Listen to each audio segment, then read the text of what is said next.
Oh guys, nandito pala yung canyon. World War II.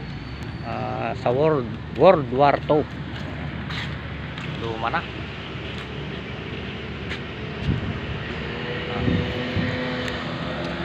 Yan yung ginagawang fountain.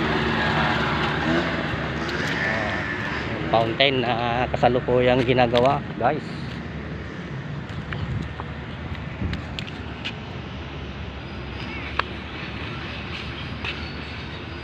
Royal Australian Navy.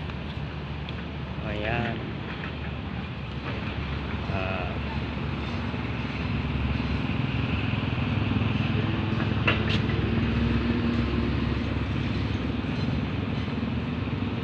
This monument commemorates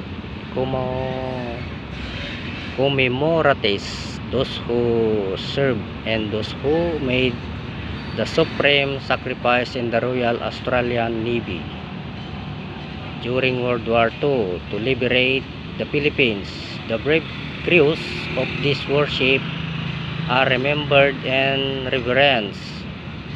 It's HMAS Australia, Country Class Heavy Cruiser, HMAS Aronta, Tribal Class Destroyer, HMAS Gascoyne, River Class Brigade, HMAS Landsland, River Class Brigade, HMAS Bordiken, River Class Brigade, HMAS Canimbla, Landing Ship Infantry, HMAS Australia, Landing Ship Infantry, VSS Mercure, Auxiliary Vessel HDML 1074, Harbor Defense Motor Launch, HMAS Reserve Salvage Stag, HMAS Repair, Country Class Heavy Cruiser, HMAS Urban Leader Class Light Cruiser, HMAS Waramonga,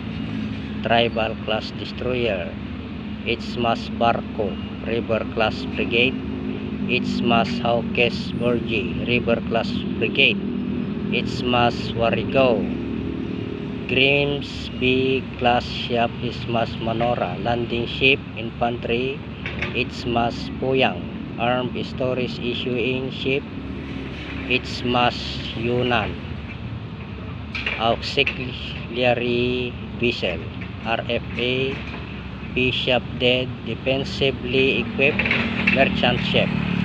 This monument arranged by the Naval Commemoration Committee of Victoria.